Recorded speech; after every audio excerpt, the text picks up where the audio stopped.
Welcome back, my crypto knights. It is time, once again, to talk about one of my favorite comic book characters in history. It's ZEN, Intergalactic Ninja. Now, if you were here last week and you watched this video, you remember we talked about ZEN Intergalactic issue number 0, the first explosive issue from Entity Comics. This was released in 1993. 1 year later, guess what happened? What? ZEN Intergalactic Ninja? Issue number 0? Again? That's right, it's an entirely different comic book though. This is a beautiful chromium cover by my man Jay Lee and my man Bill Mouse. And as you can see, it shimmers in the light. It's gorgeous. It's not a wraparound though, you know? Check that, another exclusive from Entity. The world's first die-cut chromium cover by Hong Nguyen, who did the Mantra #1 cover that I dogged. But his art, it got better. It got better over time. This is going to ship February '94. Tells you when this came out, right? This would have been January 1994. A whole 6 months after this bad boy. This tells the origin of my main man Zen, who's looking buff, looking badass here, man. Really good. Got his photon staff, ready to do some damage. Now I'm gonna actually flip to the back so you know who made this book real quick. Story by ZEN co-creator Steve Stern. Art by Tatsuya Ishida. Colors were by Bill Mouse and the House of Mouse, which is a cute name for a studio. So let's just get right into this and explore the origins of one of the coolest comic characters ever created, a guy that just doesn't get his just desserts here in the 21st century. You miserable blue-skinned miscreant. This isn't even your planet. Why risk your pathetic alien life for it? You really gotta brush more often, puke breath. Instantly, you see why he's fun, right? Tell me that the little boys in your family would not love this character. I don't believe it. Insolent, illiterate twerp. I do believe you need to have your mouth washed out. Ugh. Gross, man. Hit him with the Double Dare staff. Those of you who remember Mark Summers on Nickelodeon, you know what I'm talking about. You just can't do this on Zenavision. Gross! Hate to think what this do to human flesh. I don't suspect you'll ever know, E.T. Ugh. Don't forget to phone home. Oh man, 30 stories without a net? Freeze the scene, right there. Freeze the scene, right there. The homeworld of the beings known as the Gordons. He has a certain self-depreciating charm. Do not prevaricate. He is crude and dangerously impetuous. That's not uncommon to the most savage of warriors. Although he certainly appears to be at a decided disadvantage here. I suggest we review his personal history to reconfirm our decision in selecting him for this assignment. Agreed. Programming holographic reenactment. Bear in mind that the subject himself is largely unaware of his own origins. Observe the planet Baltoon in the Rigel system. All my NASA fans out there know what I'm talking about. Rigel. Vital signs, Tesla? All within acceptable levels, Masseur. An experiment in genetic engineering designed to produce a superior being. There's a little baby Zen. Isn't he cute? And now, my little friend, we enter the most critical stage in your development. Are you ready, Tesla? Commencing programmed increase in genoids. Now. We are rapidly approaching maximum enhancement. Yes, the adverse reaction is once again highly recognizable. 1 second, here they are in color this time. We talked about this in that ZEN #0 black and white issue from last year. Parody press back issues. Adolescent radioactive black belt hamsters, lost and alone in New York. Bloody hot. Instead of bloodshot, bloody hot. Cable TV. The death of stupid man. Jurassic Lark. The Pummeler. Spiderymon. Jeez. Starbleck. Trek Teens. Venom, because he's numb, Venom. X-Farce and X-Cons. I have X-Farce #1. Yawn by not Todd McFarlane. That's fun. Anyway, where were we? Yes. The adverse reaction is once again highly recognizable. Cancel the program, Tesla. But he lives. This experiment is over. Please dispose of the biomatter. No, not again. I will not allow another abortion, no matter what Alexandria Ocasio-Cortez says. I cannot let more babies die. Experiencing compassion, the female scientist stole into the adjoining chamber. She had made a most fateful decision. She placed the tiny creature inside a transport pod like he was Kal-El from Krypton. Farewell, little one, and launched him into the void. May the great Creator protect you. Woof! And there goes baby Zen, out to travel the universe. The pod traversed numberless galaxies until it eventually sailed within the gravitational pull of the planet It splashed down on the outskirts of a community of ancient masters. These savants considered their surprise visitor with typical dispassion. It is ugly, but alive. We will have to raise it. Time passed. The creature grew into a formidable youth. Under the watchful eye of the masters, he was schooled in the ultimate arts of self-defense and meditation. None of the other acolytes could equal him. In their enlightenment, the masters knew their visitor would eventually have to return to the void from whence he came, and so one day they led him to a secluded area where they revealed a startling sight. It looks like an insect. Indeed. Long ago, a traveler came to us aboard this craft.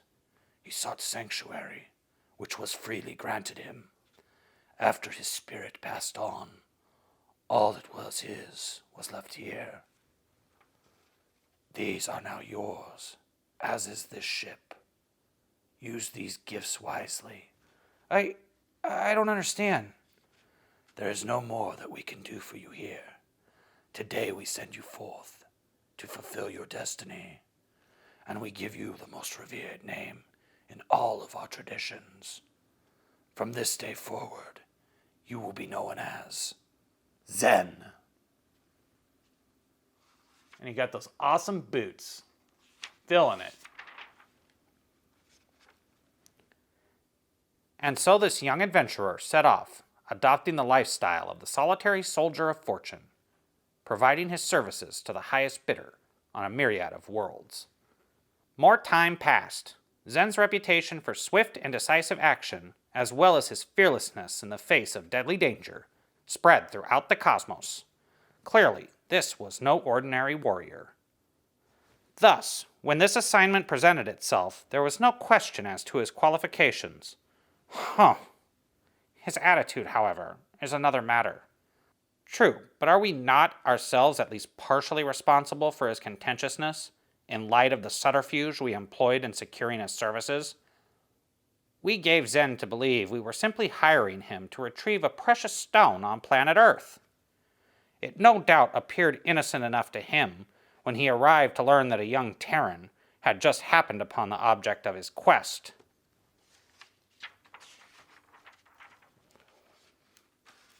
Little did he suspect that we had choreographed a most fateful meeting between himself, the boy, Jeremy Baker, and Lord Contaminus.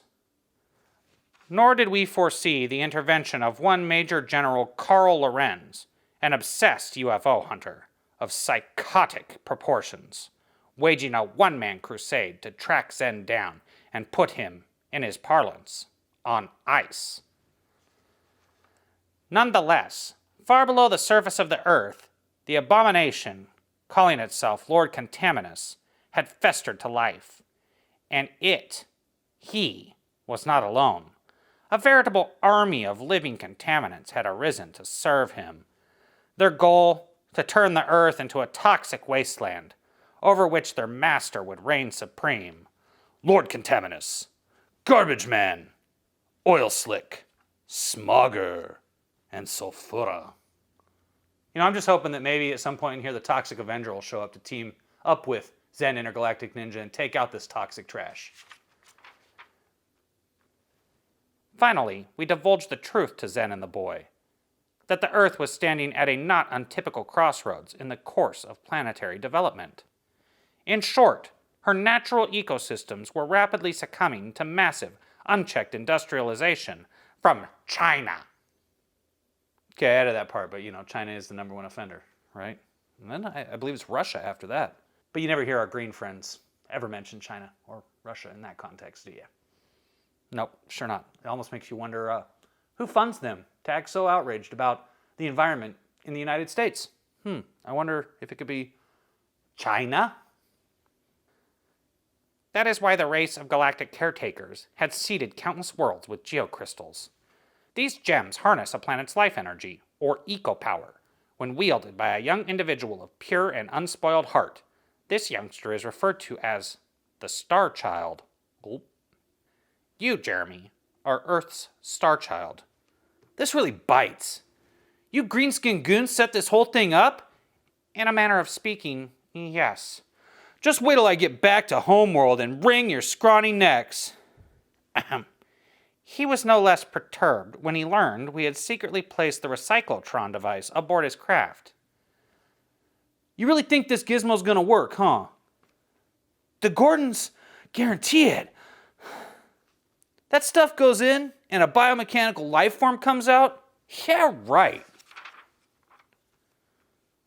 Despite his cynicism, the recyclotron performed admirably. We charged Jeremy with providing their newfound allies with names.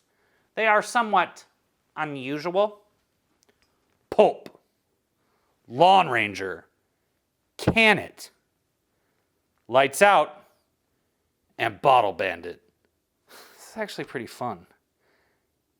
It's kind of weird because I have a character in a comic I'm hoping to do next year called Young Barbarians that looks like this. Similar to this. There are some differences. I believe we have seen quite enough. The subject is quite incorrigible. True, yet perhaps we are overlooking the most significant factor of all, Zen's obvious affinity for Jeremy and for planet Earth. Interesting. Zen is homeless. He has no family, no world. In truth, he has already begun to feel a kinship with the human race. I submit that he is indeed the perfect choice for the task of defending the Earth. Agreed. Harumph. Resuming program. Gotcha. Nice save, kid. No sweat, Z-Man. We make a great team, huh? Yes. And so it begins. Now, this ZEN Intergalactic Ninja miniseries ran for 6 issues, plus this issue number 0. And they're still out there. They're still available. You know, you can find them online. You can find them probably in your local comic shop if you have a good back issue selection. You know, where I go has a ton of back issues, and they're all 50 cents. So I'm going to track down more ZEN because I love it. This is by Steve Stern. This issue is dedicated to the memory of Ross Andru. Ross Andru died on Tuesday, November 9th, 1993. The call came the previous Sunday. An aneurysm had burst in his brain. There was little hope of recovery. I was stunned. We had only recently gone to see the movie Fortress with Christopher Lambert. That's a good movie. It also has Red Foreman from that 70s show in it. Kurtwood Smith. It's a good movie. Great sci-fi. We'd only recently gone to see the movie Fortress, and were planning to attend a major UFO conference in New York City later that month. But now he was gone. I was introduced to Ross by his lifelong partner, Mike Esposito. The three of us worked together on several issues of ZEN Intergalactic Ninja. As much of an honor as it was to work with 2 of my boyhood idols, what took me completely by surprise was the friendship that developed between Ross and I. We shared many wonderful times, and many trying times. None more tragic than when he lost his beloved wife, Natalie. I will leave it to others to determine Ross Andru's place in the history of comic books. But I will say this. When those two giants, DC and Marvel, went searching for an artist to delineate that landmark crossover of their two icons, Superman and Spider-Man, they chose Ross Andru. Ross Andru was a man of uncompromising integrity, dazzling intellect, and abundant talent. His directorial eye was movie-like in scope, and although his eyesight may have begun to falter with the years, his vision remained crystal clear to the very end. My heart goes out to Mike Esposito. I know how he is suffering right now. My soul too is heavy, but Ross's soul is free. He is with Natalie. God bless you, Ross Andru. Steve Stern. That's some heavy stuff, man. Ross Andru contributed to comics quite profoundly in his time. And here you see a lot of the other ZEN comics that were out at that point. There's that ZEN number 0, special limited edition. ZEN Alternity Saga number 1. This is Nira X. I have a book with her too. Alternity Saga 2 and 3, Young Zen 1 and 2. This is the one I really want to get. I'm going to track this one down. Zen the Hunted, 1 and 2. The Zen Source Book, we got that one. I don't know if we'll go through that then. A Zen Chromium card by Jay Lee. $25 for a Chromium card. Another $25 for the Hong Nguyen Chromium card. Jeez. Those better be friggin' rare. There better only been like 300 of those printed or something. You could clip out this coupon. If you saved them all up, then you'd be able to get, your own ZEN Intergalactic Ninja Chromium trading card. Or you had to pay big bucks for it, maybe. Oh, it was signed in gold ink by artist Tatsuya Ishida, who was the guy that drew this book.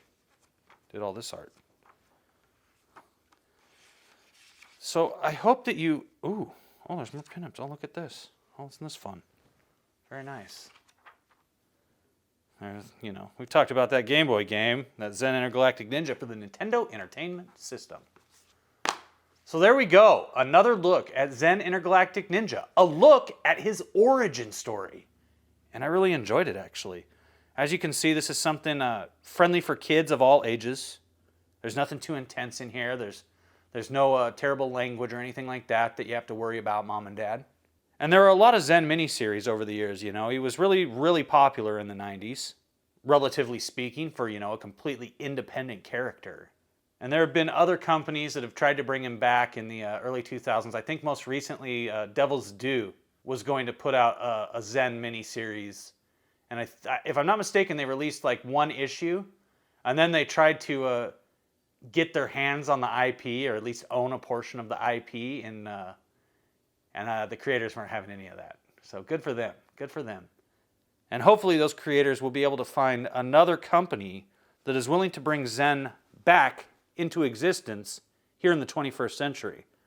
Because this is a character I will go back to time and again in my life, because he's so entertaining, and I'm excited to share him with the kids in my family as they approach the age where they can appreciate comic books. They're just starting to get there right now, around 8 years old, it's like, oh, okay, I can track with this now. The ADD is decreasing in them, right?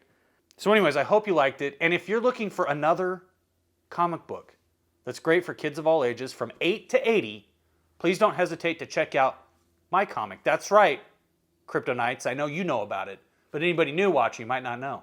Megawatt versus the Vampires of the Sun is an exciting story about a trio of luchadors, that's masked Mexican wrestlers, as they unravel a mystery of an evil vampire coven who has been kidnapping beautiful young Hispanic women from their community for a very nefarious purpose.